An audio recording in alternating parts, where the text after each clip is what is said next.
Welcome to the Truth in My Days podcast, where we defend the Word of God against the challenges of men. Hello, this is Dr. Adrienne Torres. I'm here today with Truth in My Days Director John Torres for a discussion about another important topic. John, I have heard that skeptics say that the gospel books give an erroneous picture of Pontius Pilate, the Roman governor of Judea who sentenced Jesus to crucifixion. Yes, they do make that claim. They claim that this is an example of what is known as an external contradiction. What do you mean by external contradiction? Skeptics claim two types of contradictions in relation to the Bible. One type is internal contradictions, where they say that something said in one part of the Bible contradicts something said in another part of the Bible. One of the common ones, for example, is which women went to visit Jesus' tomb after he'd been crucified. They say Mark mentions these women, Matthew mentions these women, John mentions these other women, Luke mentions these other, and they claim that's a contradiction. That would be internal. External is not setting something in the Bible against something else in the Bible, but claiming that something the Bible says is contradicted by external evidence, historical documents, or scientific claims. I see. So what is this external contradiction about Pontius Pilate? Pilate, as you mentioned, was the Roman governor of Judea during the time of Jesus' ministry on earth. He had been appointed in the year 26, and he governed until the year 36, which was a rather long time for a Roman governor to last in office. Now, he is mentioned not only in the gospel books, he's also mentioned, I think, 3 times in the book of Acts and once in 1 Timothy. He is also mentioned by 2 Jewish historians of the first century, Philo of Alexandria and Josephus. Now, it should be noted that despite all this evidence, skeptical scholars insisted that Pontius Pilate never existed. They said he was a Christian invention, and they maintained that all the way until 1961, when a team of Italian archaeologists that was excavating an ancient amphitheater near Caesarea came across a limestone block with an inscription in it dedicating this building to the Emperor Tiberius from Pontius Pilate, prefect of Judea. So here was hard archaeological evidence that the skeptics were wrong, and that happens again and again and again. So you really should bear that in mind when thinking about how much credibility to give to liberal scholars. Now, as to the supposed contradiction, what picture do we get of Pontius Pilate from the New Testament? In the Gospel according to Matthew, we see Pilate interrogating Jesus, trying to free him, quote, for he knew that they had handed him over because of envy, 27 verse 18. Pontius Pilate's wife warns him to have nothing to do with this just man. Pilate actually argues with the crowd, trying to get Jesus off, saying, what evil has he done? But he can't prevail against them. They insist that Jesus should be crucified, and finally a tumult is rising. And at that point, Pilate washes his hands of the affair and allows the crucifixion to go forward. We have the same kind of account in the Gospel according to Mark, and the same thing in the Gospel according to Luke, where he finds no fault with Jesus. When he finds out that Jesus is from Galilee, he tries to fob the whole matter off on Herod Antipas, who's governing Galilee at the time. Herod finds no fault with him, neither does Pilate. They mention that to the crowd. Pilate offers to chastise Jesus and let him go, but the crowd will have none of that, and they keep demanding Jesus' death until Pilate gives in. In the Gospel according to John, again, we have the same sort of picture. Pilate announces that he finds no fault with Jesus. He says, you guys take care of it. And they're demanding, they say, well, we can't, you have to do it. At that point, Pilate has Jesus scourged, and he says, look, I've scourged him. Now I'm going to release him. And again, the crowd is saying no. And Pilate doesn't actually give in until the crowd starts hinting that there will be an accusation of treason against Pilate if he does not agree to execute Jesus. Jesus called himself the King of the Jews. And with delicious irony, the crowd is saying, "We have no king but Caesar. So if you're not executing this man who claims to be king, you're guilty of treason." So the picture that we see of Pilate, just from the gospel books, seems to have him as rather fair-minded, someone who is not willing to put an innocent man to death, but weak enough, on the other hand, to give in to the mob. Why do the skeptics find this problematic? Well, they say that this portrayal of Pilate is completely inconsistent with the portrayal given by Josephus, and especially that by Philo of Alexandria, and therefore cannot be accurate. Who are Josephus and Philo of Alexandria? I remember you talked about Josephus in another program, but not Philo. Okay, by way of reminder, Josephus was a Jew who was born in the year 37. And he lived to about the year 100. So he was born shortly after Jesus' ministry, but still alive during the time of most of the eyewitnesses. In the year 66, he joined the Jewish rebels in their uprising against Rome, the one that resulted in the destruction of the temple. During that time, he defected to the Romans.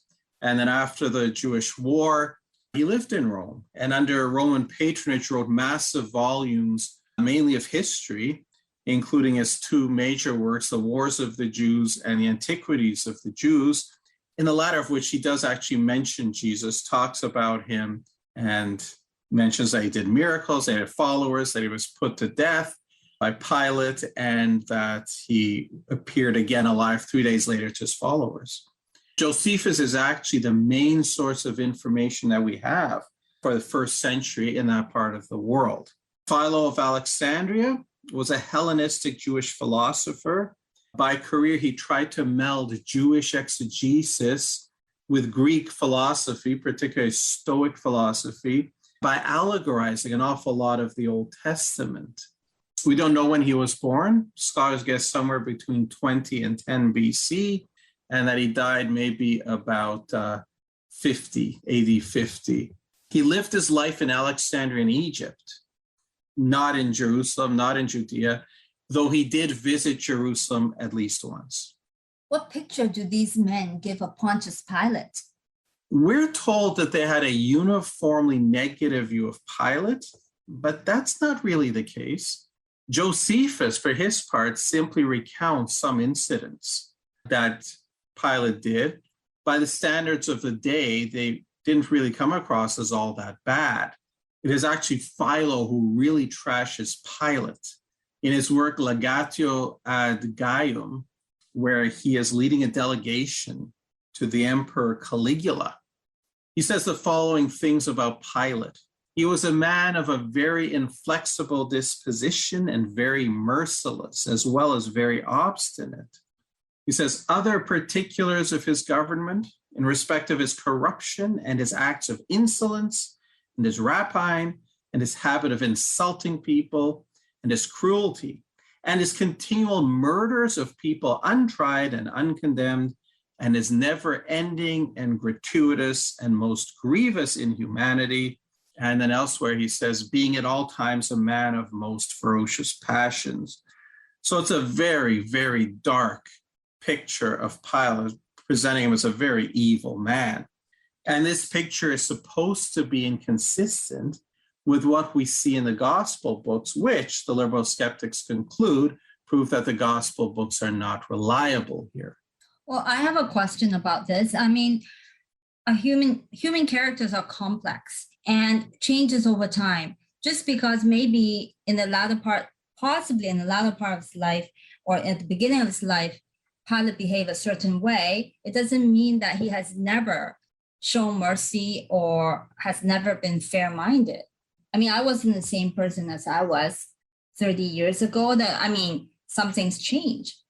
That's a good point. And it's actually apropos. Notice that Philo was leading a delegation to appeal to Caligula, the Roman emperor. And Caligula is actually very famous for that very thing. When he began his rule, he was a very good, competent, reasonable emperor. And then something happened. People think maybe some kind of disease, but something happened that turned him into a cruel, sadistic tyrant. So It's true, people can change. But I think that before we get even into the gist of the charge, I do want to note a very significant thing here, which I think evangelical scholars have to learn to take seriously. What is that? Well, let's suppose that Josephus and Philo did disagree with the Bible. You notice that when that happens, the skeptics naturally conclude that this proves the Bible to be wrong. But is that a valid conclusion? Well, that's certainly not a valid conclusion because, as we all know, the Bible is quite a reliable historical document on its own. So it is wrong to assume always the Bible is wrong. Besides, Josephus didn't paint such a bad picture. So I wouldn't even say it's, Josephus and Philo disagree with the Bible. Exactly. Even from the point of view of assessing ancient historical records, and certainly the gospel books are these things, whatever else they may be, they are ancient historical records. It's not a case of two historians against one here, Josephus and Philo against the Bible. There are actually, in the gospel books, Matthew's testimony, Mark's testimony via Peter, John's testimony, they all agree on how Pilate behaved. Luke is also basing his testimony directly on what eyewitnesses told him. And Luke is by far and away the best historian of the ancient world, far more reliable than Josephus. Furthermore, look at who these people are. Josephus is in the right place. He's in Judea, where Pilate was governor, but he's in the wrong time. He was born a year after Pilate was recalled to Rome. So he had access to good information, perhaps a lot of eyewitnesses still around, but he was not an eyewitness.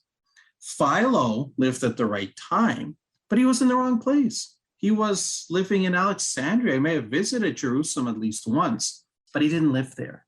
He didn't get to see the day-to-day operation of Pontius Pilate. And scholars have pointed out that his writing is tendentious. He's trying to get Caligula to side with this delegation against the governor. So he may not be very, very scrupulously honest in his picture of Pilate. So even by the tests of ancient history and how we look at historical documents, all things being equal, we should go with the gospel books on this, not with Josephus and Philo. Skeptics automatically, though, will always side against the Bible and try to go and hope that you don't notice this. And it's really a shame that so often our evangelical scholars go along with this. If you can find a disagreement between, or a supposed disagreement between something in the New Testament and something that Josephus writes, they're falling all over themselves to try to find some way to reconcile it, letting go sometimes of inerrancy of the Bible, but with an unstated, almost assumed view of inerrancy of Josephus, that whatever he says must be right. And therefore, if the gospel books disagree, we have to find some way to fit it in, or it's a problem. And that's really not the way we should be going on this. Well, I think that there's really nothing new under the sun, in the sense that people, reporters, historians, have always written with a bias, and sometimes a very strong bias to achieve a certain end. So I think Philo and Josephus will be no different. That's exactly correct. I wouldn't think that we should just accept whatever Josephus and Philo say at face value. Thank you, everyone, for listening today. Unfortunately, we have run out of time, but please join us for the next part tomorrow. Same time and same place. If you enjoy our content and think this is important material, the best compliment you can pay is by sharing this with your friends and family. This helps us out a lot. Also, if you enjoyed today's program, please like, comment, share, and subscribe to this podcast. We would love to hear from you. Thank you for listening to the Truth in My Days podcast with John Torse. We would love to hear from you. Please feel free to share any questions or comments you may have. You can reach us on Facebook, Instagram, MeWe, and YouTube. Simply search Truth in My Days as one word. Again, Truth in My Days as one word, no spaces in between. And you can connect with us. You may also visit our website for more comprehensive material and to learn more about our ministry. Our website is truthinmydays.com. Thank you.